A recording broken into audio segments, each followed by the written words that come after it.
Hey, my name is Alex, and I want to help you understand, believe, and apply the truths of God's love story. Today, we're talking about strength, courage, success, and the love that makes it all possible. Let's go.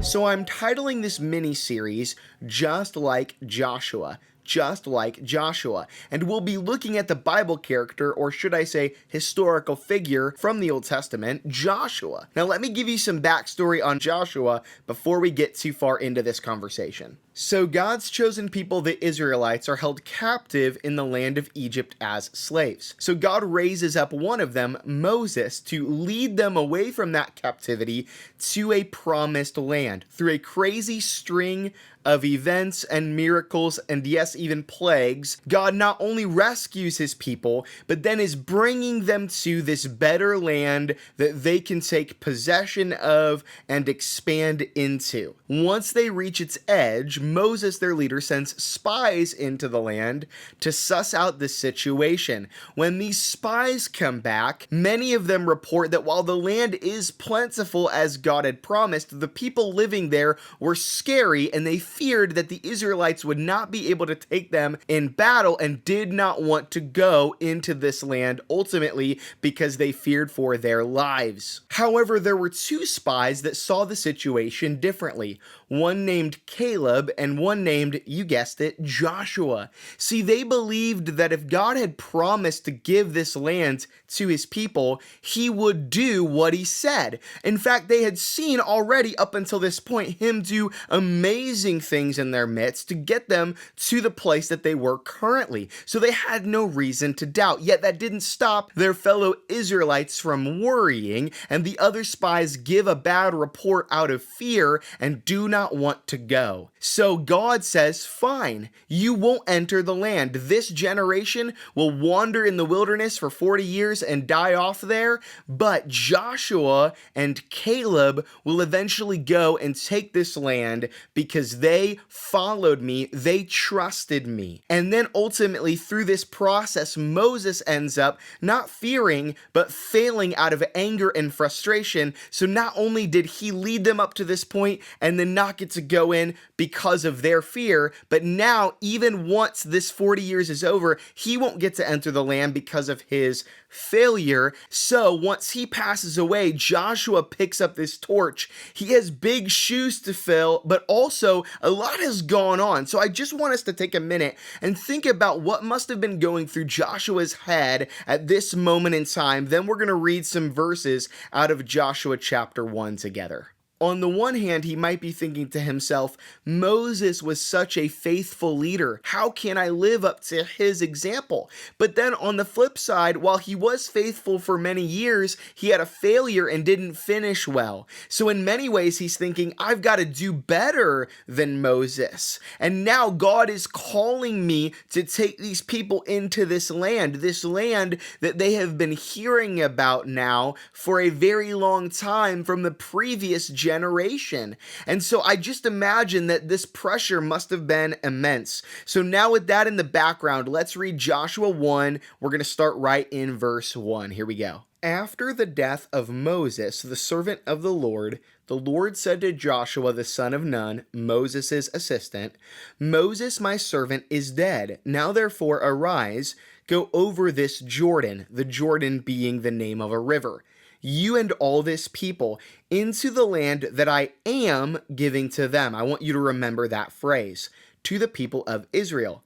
Every place that the sole of your foot will tread upon, I have given to you, just as I promised to Moses. From the wilderness and this Lebanon, as far as the great river, the river Euphrates, all the land of the Hittites to the great sea toward the going down of the sun shall be your territory. No man shall be able to stand before you all the days of your life. Just as I was with Moses, so I will be with you. I will not leave you or forsake you. Now that he's been given the game plan by the Lord, he's about to get the Lord's promise. Let's keep reading. Be strong and courageous, for you shall cause this people to inherit the land that I swore to their fathers to give them. Only be strong and very courageous. being careful to do according to all the law that Moses my servant commanded you. Do not turn from it to the right hand or to the left, that you may have good success wherever you go. This book of the law shall not depart from your mouth, but you shall meditate on it day and night, so that you may be careful to do according to all that is written in it. For then you will make your way prosperous, and then you will have good success. Have I not commanded you? Be strong and courageous. Do not be frightened and do not be dismayed, for the Lord your God is with you wherever you go. Now, I don't know about you, but most of the time I hear this passage preached or touched upon in a sermon or Bible study, the highlighted portion of this discourse is the Lord's command to Joshua to be strong and courageous. In fact, the Lord tells Joshua only to be strong and very courageous. Now, that's a good thing, right? It's good to be strong and courageous, especially as you're about to lead people into battle. But why really and how does the Lord expect Joshua to do this? I'll be honest with you. I don't really profile as the strong and courageous warrior type guy. And I always get a kick out of this, but my full name is Alexander, and it means defender of men. Yes, my parents named me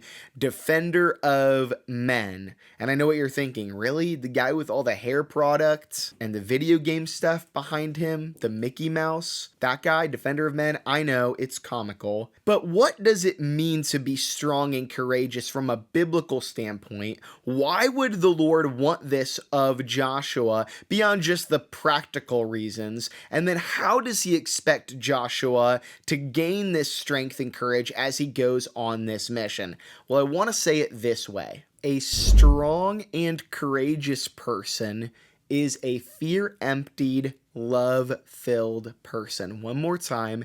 A strong and courageous person is a fear-emptied and love-filled person. Okay, that sounds nice, but how do love and fear play into this? To answer that question, let's look at the word strong and the word courageous in their original language, Hebrew. That word strong means to prevail upon or to conquer, and the word courage means to be brave or solid.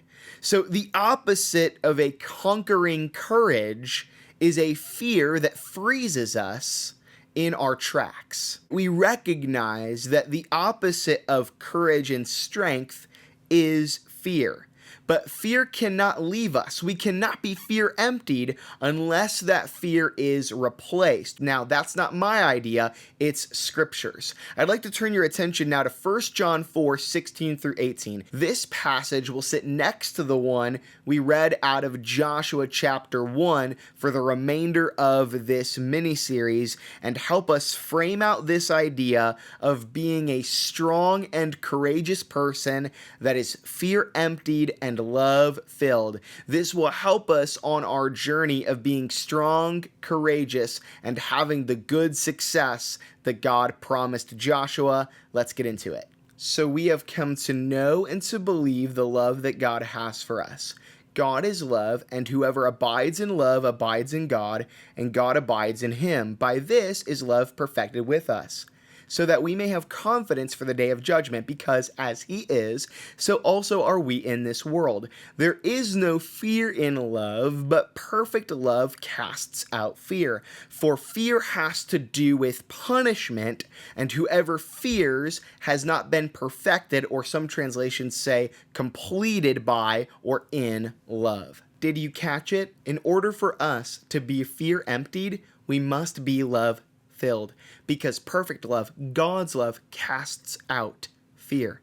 We don't want to be like the Israelites who allowed their fear to breed disobedience, that then ultimately got them disqualified from entering into God's good success and his promised land. We don't want to be like Moses either, who allowed his frustration to disqualify him in a different way. And he missed out on that too. But rather, we want to be like Joshua because he was different. Yes, God wants good success for your life. He has a promise and a plan for you. Now, that success might not look like the world's version of success, but it's better. I promise, but more importantly, He promises. I want to help you achieve that by looking at His Word. Let me give you 3 observations, 3 statements that will be expanded upon over the next several sessions. Here they are. Number 1, the scriptures hold the story of His love and the solution of His life. The Bible matters. The Bible is so life-giving. I believe this to my core. Everything that I have been through and done in my life and ministry up to this point has culminated in helping me help others understand, believe, and apply the truths of God's love story. It's why I'm here, and I will share more in the coming messages about my journey and how it's informed this understanding.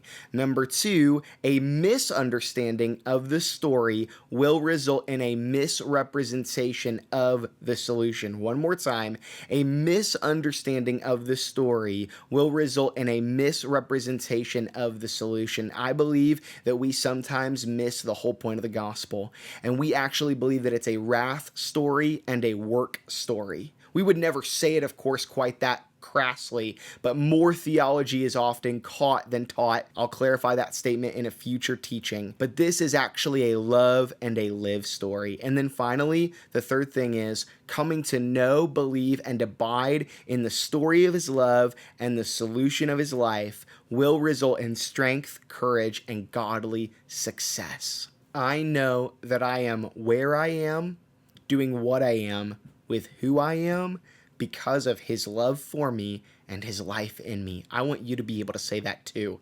It doesn't mean that it's always easy though. So here's the deal. If you're tired, He wants to give you strength. If you're worried or fearful, He wants to make you courageous. If you're struggling with your place and purpose in life, He wants to offer you success. So let's go on this journey of knowing, believing, and abiding in the story of His love and the solution of His life together so that we can, like Joshua, be strong, courageous, and have good success. Well, I hope that this encouraged and inspired you. Please like, subscribe, and all that good stuff. I'll catch you in the next one. Thanks.